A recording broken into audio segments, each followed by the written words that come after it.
चलिए हम लोग अब क्वेश्चन नंबर 2 देखते हैं। तो क्वेश्चन नंबर 2 में क्या बोला जा रहा है, if the diagonal of a parallelogram are equal then so that it is a rectangle. मतलब बोला जा रहा है कि अगर कोई पैरेललोग्राम है और उसका डायगोनल अगर इक्वल होगा तो भी उसको प्रूव करना है कि वो एक रेक्टेंगल है। ठीक है, तो यहाँ पे इसका सॉल्यूशन देखिए मैं कैसे करूंगा। सबसे पहले तो मैं यहाँ लिख दूंगा कि let A B C D is a parallelogram, और यहाँ पे एक पैरेललोग्राम मैं बना रहा हूँ।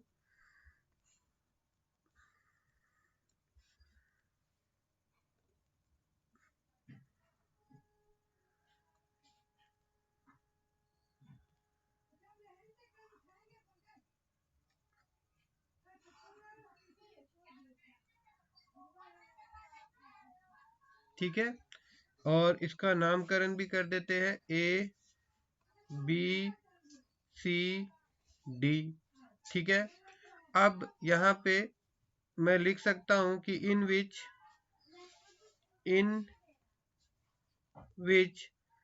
ए C is equal to B D, जिसमें कि ए सी जो है वो बी डी के बराबर है।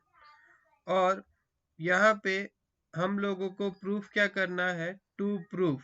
तो मैं आपको बता दूं कि एक पैरेललोग्राम को अगर ये साबित करना है, ये प्रूफ करना है कि वो एक रेक्टेंगल है, तो उस पैरेललोग्राम का अंदर का 4 एंगल में से किसी भी एक एंगल को अगर हम लोग दिखा दे कि वो 90 डिग्री का है, वो कितना का है, 90 डिग्री का है, तो वो एक रेक्टेंगल कहलाएगा। तो यहाँ पे मैं लिख सकता हूँ कि so that one of the angle is 90 degree. ठीक है ना, मैं यहाँ पे लिख दूं अगर so one of it angle is 90 degree, इसका कोई भी एक एंगल अगर 90 डिग्री होता है तो ये एक रेक्टेंगल होगा। अब यहाँ पे मैं प्रूफ लिखता हूँ। तो प्रूफ में यहाँ पे दो ट्रायंगल को अगर हम लोग कॉन्ग्रुएंट दिखा दे तो क्या होगा, मैं आपको दिखाऊंगा। सबसे पहले तो दो ट्रायंगल हम लोग ले लेते हैं। मैं यहाँ पे लिखता हूँ कि इन ट्रायंगल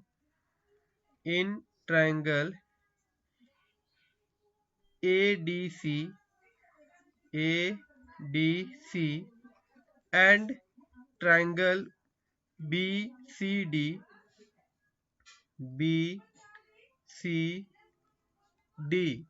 अब अगर मैं इसको कलर कर दूं, कौन सा ट्रायंगल हम लोग ले रहे हैं, देखिए ये ट्रायंगल ले रहे हैं एक हम लोग, ये वाला ट्रायंगल AD&C। और दूसरा ट्रायंगल कौन सा ले रहे हैं हम लोग, ये BCD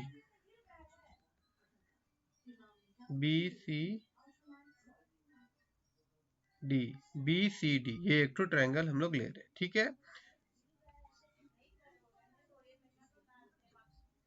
अब क्या करेंगे हम लोग, देखो यहाँ पे क्या क्या चीज इसमें हम लोग को मिल रहा है। तो सबसे पहले तो मेरे को यहाँ दिख रहा है कि जो DC है ना, DC एरे, इसको मैं फिर से ब्लैक कर देता हूँ, कि इन दोनों ट्रायंगल में अगर आप DC वाला साइड को गौर से देखिए, DC is equal to DC, that means ये एक कॉमन साइड है। तो यहाँ पे हम लोग लिख सकते हैं कि ये आपका कॉमन है। ठीक है, दूसरा और क्या मिल रहा है हम लोगों को कि एक आपका कॉमन साइड मिल गया। उसके बाद में यहाँ पे अगर मैं लिख दूं कि ये जो AD है ना, ये इक्वल है BC के साथ में, क्यों, क्योंकि अपोजिट साइड से पैरेललोग्राम का क्या है, ये अपोजिट साइड्स है, opposite sides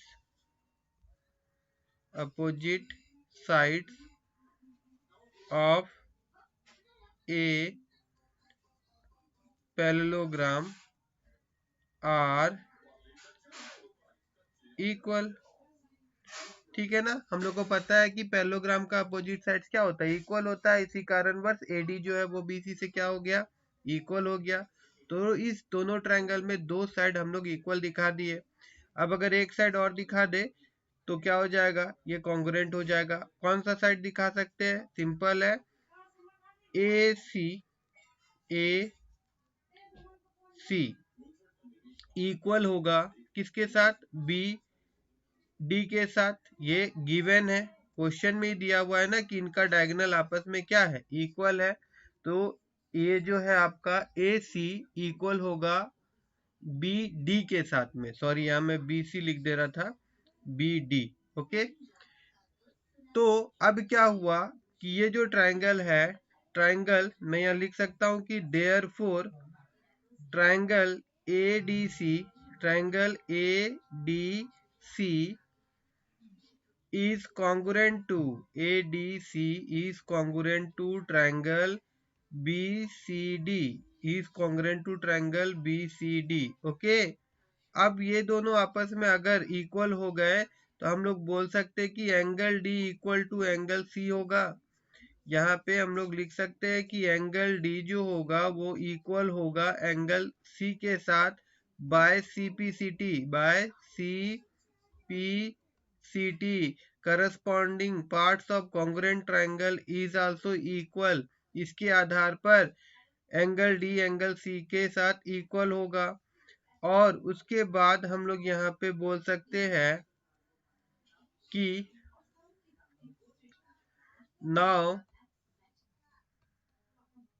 angle D plus angle C, angle D plus angle C is equal to क्या होगा, 180 डिग्री होगा। क्या होगा ये आपका 180 डिग्री होगा, क्योंकि दोनों एंगल जो है ना वो कहाँ पे है, वो same side of the transversal में है। वो कहाँ पे है, वो same side of the transversal में है। तो यहाँ पे हम लोग लिख सकते हैं कि सम of the angle, sum of the angles on the same side of the transversal,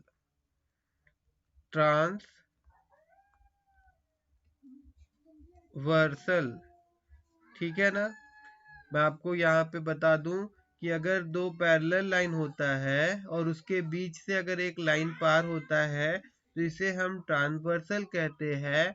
और इस ट्रांसवर्सल के अंदर में इस प्रकार से अगर दो एंगल हो और इनको अगर जोड़ा जाए तो इनका सम जो होता है वो 180 होता है। और उसके आधार पर ही यहाँ पे मैंने लिखा है कि angle D plus angle C is equal to 180 होगा। अब यहाँ पे मैं लिख दूं इस तरह से, हमको पता है कि एंगल डी एंगल सी के साथ इक्वल है, तो क्या इस चीज को हम लोग ऐसे लिख सकते हैं, angle D plus angle D is equal to 180 degree. Because कि ऊपर में हम लोग दिखाए हैं कि एंगल डी जो है वो एंगल सी के साथ बराबर है। तो इसी तरह से हम लोग सी को डी से रिप्लेस कर सकते हैं। तो ऐसा करने पे क्या हो जाएगा, ये 2 angle D equal to 180 degree हो जाएगा। और फिर हम लोग यहाँ पे लिख सकते हैं कि आपका एंगल डी जो होगा वो क्या होगा, 180 डिवाइडेड बाय 2 हो जाएगा। और जब 180 को 2 से डिवाइड करेंगे तो ये 90 आ जाएगा। और जैसा कि ऊपर में हम लोग लिखे थे कि कोई भी एक एंगल को अगर हम लोग 90 डिग्री शो कर दिए, that means it is a parallelogram but it is a rectangle. क्या हो जाएगा, वो एक रेक्टेंगल बन जाएगा।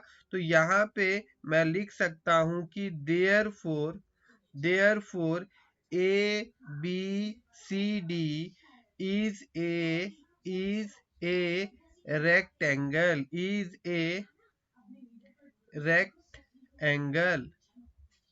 ठीक है, हिंस प्रूव्ड, ये आपका प्रूव भी हो गया। ठीक है, अगर आपको ये वीडियो अच्छा लगा हो तो प्लीज लाइक करिए, आप चैनल में फर्स्ट टाइम विजिट कर रहे हैं तो प्लीज सब्सक्राइब करिए। और अगर आप समझे हैं इससे कुछ तो, और आप चाहते हैं कि आपका दोस्त सबको भी इस वीडियोस के मदद से कुछ मतलब वीडियो से मदद मिल सकता है, तो इस वीडियो को अपने दोस्तों के साथ भी शेयर करना मत भूलिएगा।